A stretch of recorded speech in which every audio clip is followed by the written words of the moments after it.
all the sights and all the adventure along Route 66, and we're only at the halfway point.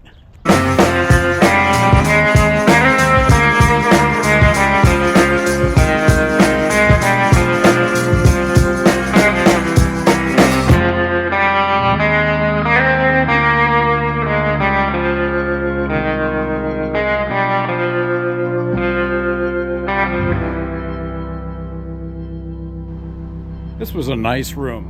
The only thing that you have to watch out for, because it's such an old hotel, are these wooden door jambs. The Route 66 Inn in Amarillo is a restored mid-century park-in-front-of-your-door motor court that honors the golden age of American road trips. It originally was operated as the True Rest Motel, built during the post-World War II tourism boom. The motel struggled like the rest when Interstate 40 was built in the late 1960s and 1970s. This one was bought, restored, and rebranded as the Route 66 Inn. Good morning from Amarillo, Texas. I am heading out towards New Mexico. Yes, another state today. I have not seen everything in Amarillo. I am not even trying to hunt down everything in Amarillo. There's just too much on Route 66 to see. You can never see it all in one trip. So essentially, I'm just happening upon what is on the side of the road, checking it out, and then moving on as we continue west.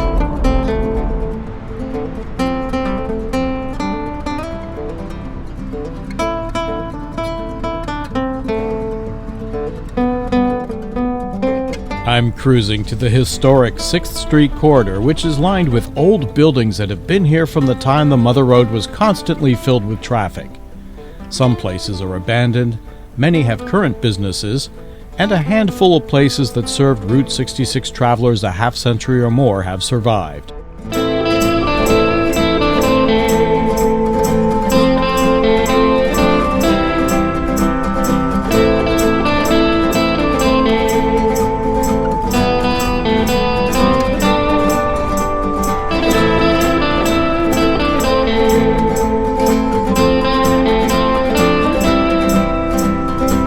Amarillo was first settled in the 1880s as a buffalo hide tent camp near Amarillo Creek, named for the yellowish soil and wildflowers of the area.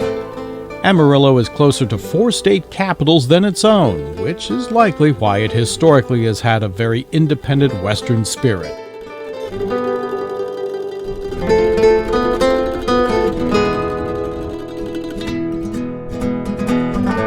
Floating its ambitions is helium. Amarillo produces 90% of the world's unique element, giving it the well-deserved title of Helium Capital of the World.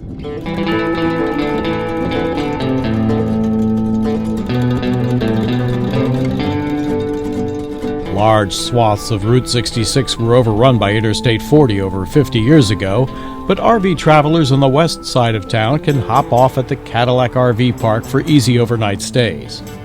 There's another Mother Road giant standing here.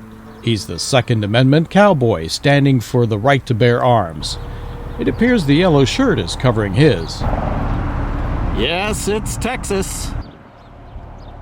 There's a gift shop and restaurant and 3 angled Cadillacs because we're very close to the famous Cadillac Ranch. There it is, the Cadillac Ranch. Originally farther west, till they moved it here. What I meant to say is moved a little farther west as Amarillo grew and spread.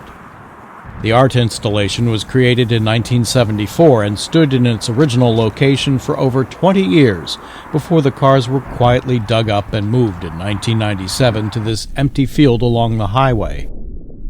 10 Cadillacs, models made between 1949 and 1963, are buried nose first, showing the successive generations of the American luxury car line and the evolution of its iconic tail fins. While the Cadillac Ranch was created well after the peak of Route 66, it has been a favorite and even a must-stop destination. How many coats of paint do you think are on these? Public spray painting is encouraged by its artists, although sometimes the cars are repainted in various colors for TV shows, commercials, and movies to mark special or significant occasions, or simply to provide a fresh canvas for the public. Often the repaints last less than 24 hours. Even a commemorative plaque was quickly covered. A bunch of old cars on the ground that get a fresh coat of paint every day. For the 50th anniversary in 2014, the cars were painted in primer as a reset for the next 50 years. Visit Amarillo says the cars are inclined at the same angle as the pyramids of Giza. Well, hopefully no one's buried with these. I left my mark, even if it's very short-lived. There's plenty of room in this big field for Texas-sized crowds to visit, and it's free. At least I was here early enough in the morning before the big tour buses showed up. I have a feeling the GPS logo is about to be sprayed over. People have fun spray painting the road, too. Everything gets spray painted. This GPS logo stands a modestly better chance of lasting for a while. Frontage road along I-40 is essentially old Route 66. And when I was researching the bicycle trip, I, by accident, came across this one point of interest that most people don't see. And this was one that I wanted to stop by, certainly on the bicycle, definitely in the car, because my wife was so fond of penguins. Just her favorite animal, I guess, being from Pittsburgh and a Pittsburgh Penguins fan. She just loved penguins, and she had many of them at home. And I saw this on the side of the road. I had to stop. This is Pippy the Penguin, who has stood on the side of the road just west of Amarillo for years.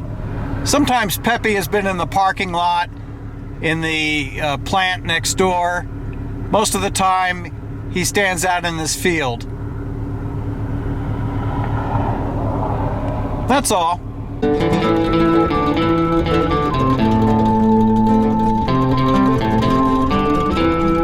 The wide open west means wide open long runways of pavement between towns.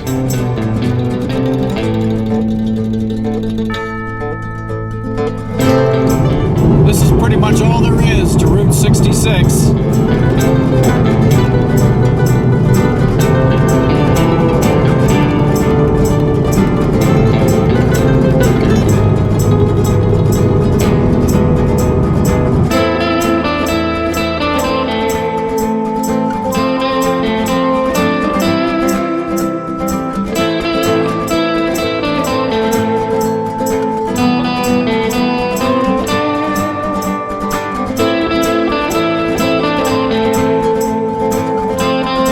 The minions of Route 66, and whatever that is.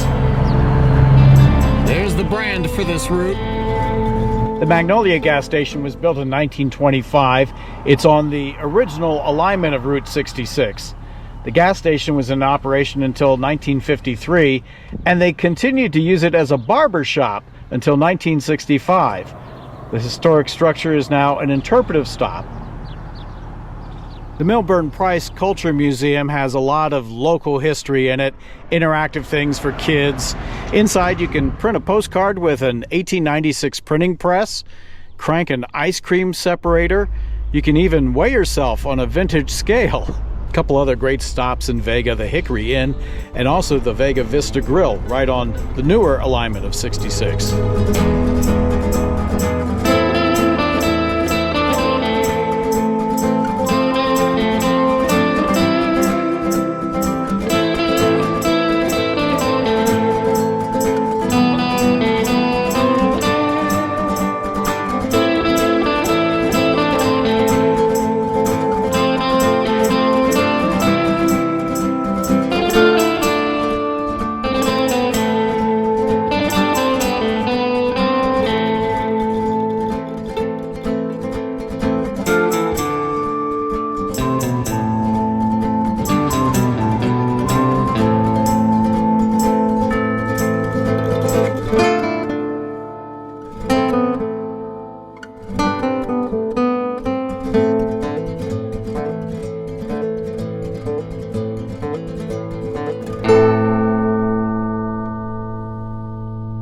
Here it is. We've reached the midpoint of Route 66. This is Adrian, Texas. I arrive with a sense of accomplishment, excitement, and the prospect of just as much in front of me as behind.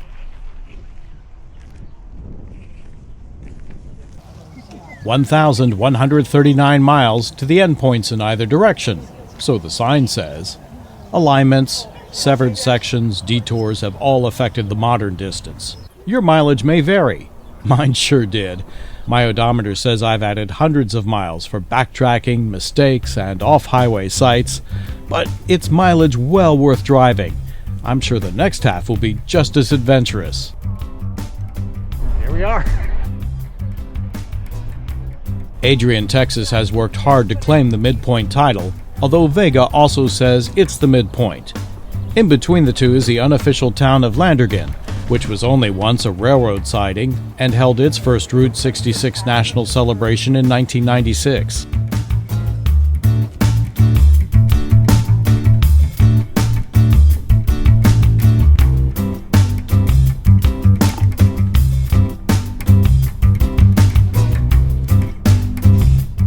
We've made it to the midpoint. Halfway home. Of course I left one. On the other side, too.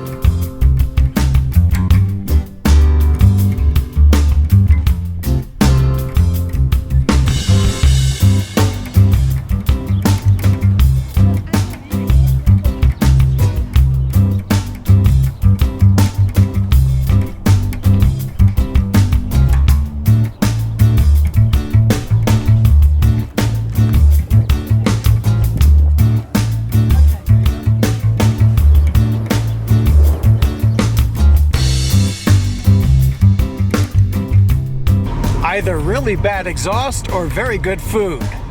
Midpoint Cafe was packed with bus tourists. It opened in 1928 as Zella's Cafe. Next door is the Dreammaker Station, a relatively new gift shop where you can buy drinks. It has many items on display in the garage/mini museum.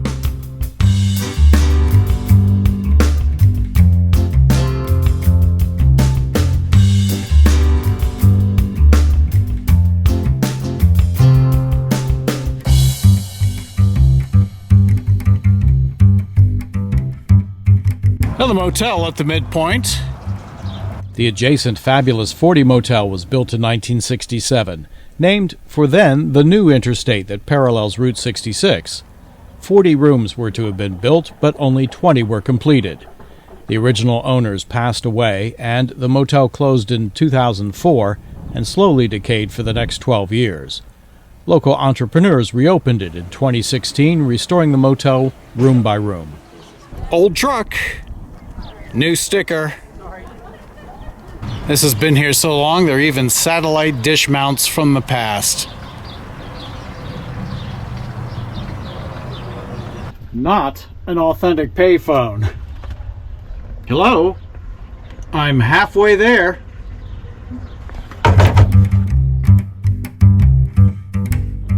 Very few people when I arrived. Wow, the crowd has descended on the midpoint. Time is up at the midpoint. Let's return to the mother road. I bought 6 sodas from Pops back in Arcadia. A couple of Route 66 sodas, which are really pretty good. And a couple of, well, shall we say, different ones. Today's choice is... I'll let you know. What inspired me to pick this one up, I don't know.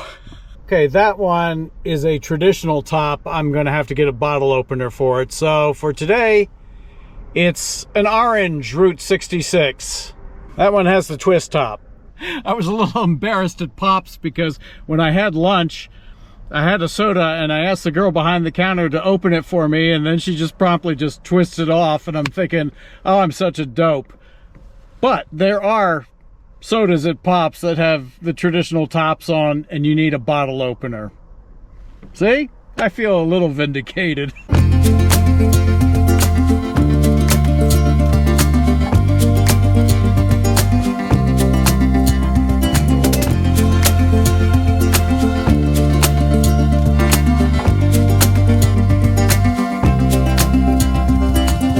After Adrian, it's Interstate 40 because, well, that's what's replaced Route 66 through this area. A little disappointing to be on the highway, but hey, we're still retracing the route. In fact, somewhere underneath this pavement, bits of old Route 66 undoubtedly.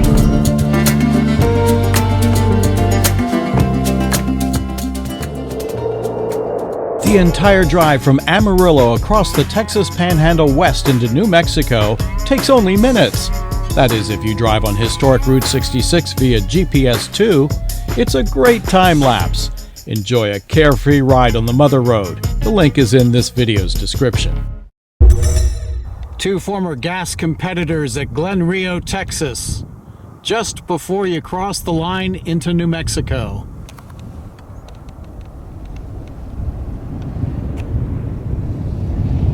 In these Route 66 videos, I'm showing you so many things that are decayed, broken down, derelict, abandoned, and I don't want you to think that this is the entire route, that everything is just in shambles and in ruins, because it's not. Many of these small towns are still surviving, they've reinvented themselves, and are very vibrant along Route 66. Sometimes you get the impression looking at all these old buildings, that's all there is, and it's not true. Yes, there are many abandoned places along this vast route of what was once 66. But these are testaments to history and places that, you know, we see as we go by on our journey and think, wow, what this must have been like back in the heyday of Route 66. And that's kind of the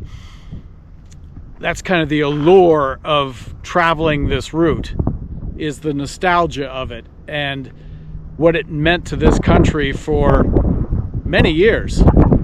I'm not going to say a century because it's been decommissioned almost half as long as it was actually in service. But Route 66 was very important in our nation's history, you know, before the interstates came in. These two gas stations sit on the Texas side of the border with New Mexico in Glenrio, a true ghost town and once a border stop, as we'll soon see. The arid location has largely slowed their decay, and other than the usual graffiti, they really haven't been vandalized much. It's more like materials were taken and used elsewhere. They remain with an interesting view of the interstate between the open building and sign girders. It was a prime location, until it wasn't.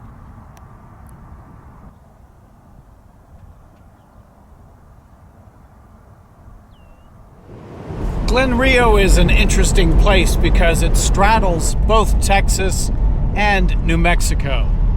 It's said the film crew for the 1940 movie Grapes of Wrath spent 3 weeks in Glenrio, at the time a bustling town that's difficult to envision today as you drive through.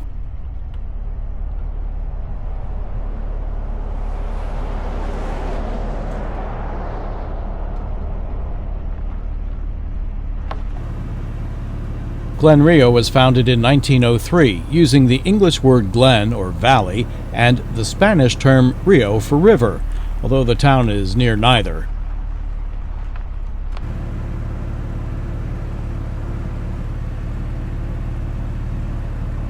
On one side of the sign for State Line Motel was Last Motel in Texas, while the other side read First Motel in Texas. This is the Texas side, and where the pavement changes, that's New Mexico.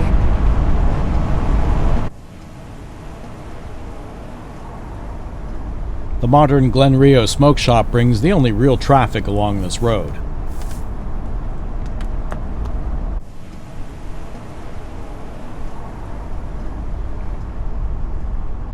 I'm not sure how far the gravel goes down and if that's even old Route 66, but it's too bumpy to find out.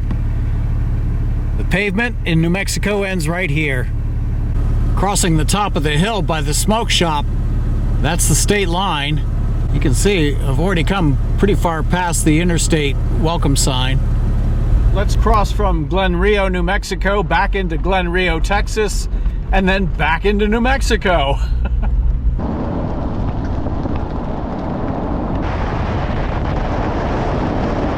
The old path clearly goes straight to the present-day interstate.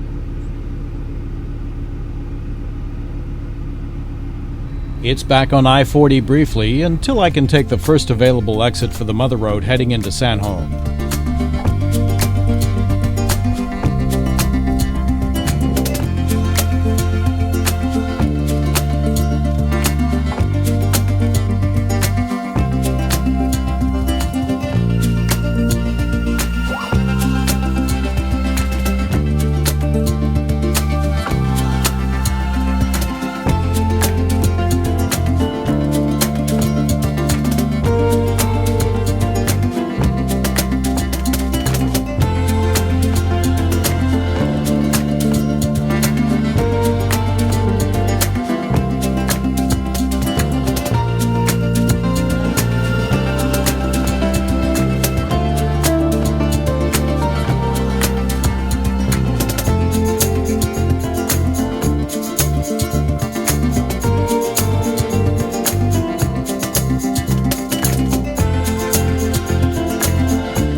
San Jon is a semi-ghost town. About 185 people live here.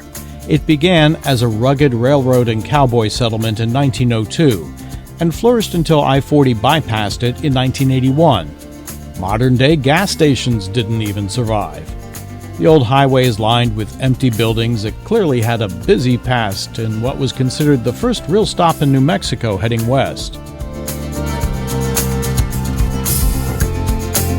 At least you can see the purported world's largest flip-flop. AI seems to confirm, at 40 feet long and 50 feet wide, that would be a men's size 166 and a half. This is where Route 66 turns to gravel. I've backtracked heading east. This section runs through Bard and Endy before reaching Glenrio. Both very sparsely populated small towns in between are essentially just crossroads. Much of old Route 66 is like this. Very bumpy gravel roads. At least from San Jon to Tucumcari, it's all paved. I'm trying to go to Bard, but it's a slow, bumpy ride. I've heard many of these signs were placed by residents hoping to stifle Route 66 tourism traffic.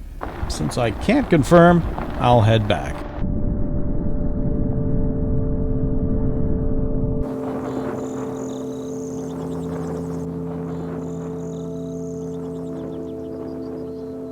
Four lanes of the Mother Road once traversed eastern New Mexico. The one-time westbound lanes have been removed from the still visible roadbed and stacked on the east side of San Jon. I'm not sure why, perhaps a simple deterrent to prevent street racing or for some other reason. Certainly other states just left the pavement as we've seen. What's left of the westbound lane?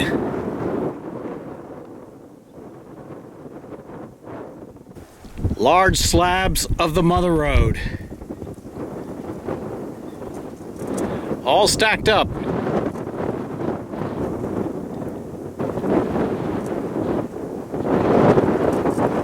This is a true Route 66 graveyard. It's almost apocalyptic, as if some great disaster or war happened here.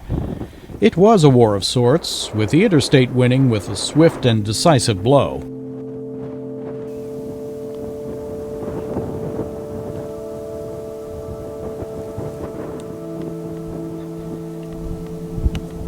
Stone wall from a long time ago.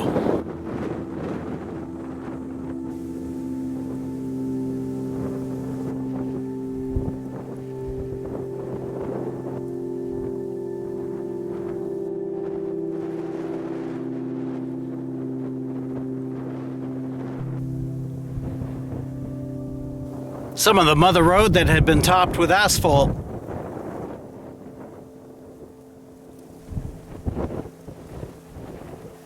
Here's part of the old curbing.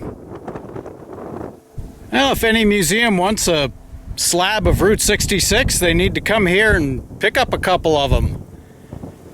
Plenty available.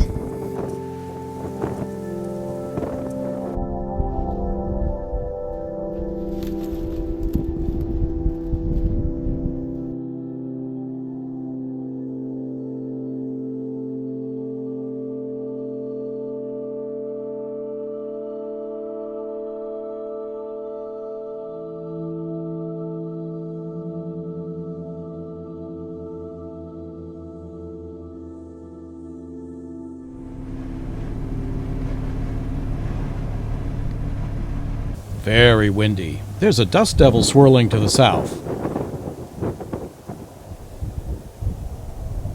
Out here you can get lost very quickly, especially when you're flying low by air, and old airmail pilots used to use ground beacons to track their location.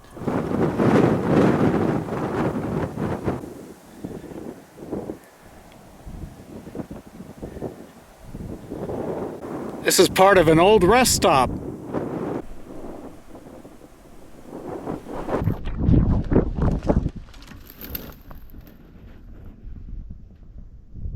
Other than the crack, the porcelain looks pretty good.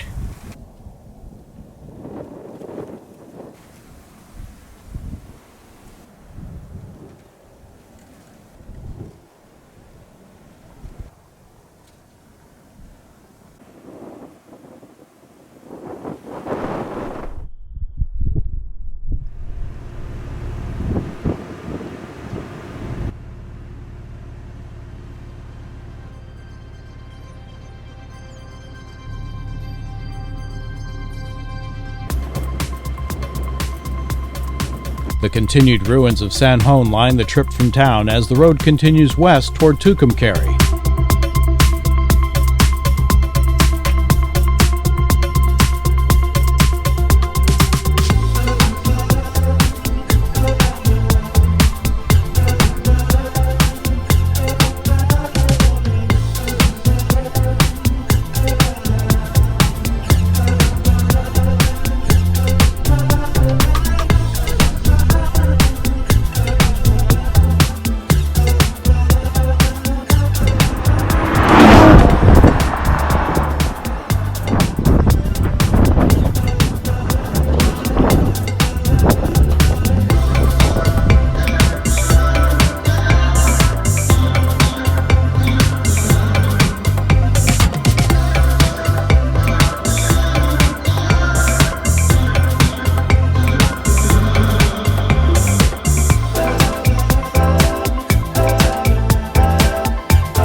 I'm glad to be alerted.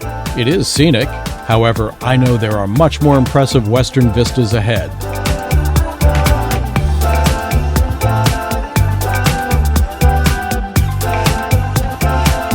Here's a closed bridge section. It appears in good shape.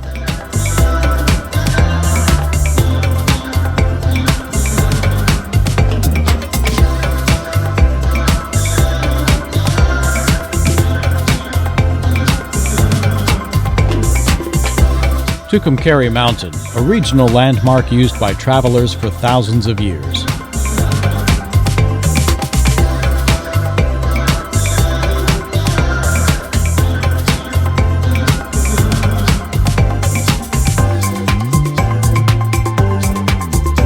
Wow, did not expect this. A billboard for the world's largest pistachio in Alamogordo. I've seen it. Check out my 2025 Bottomless Lakes episode.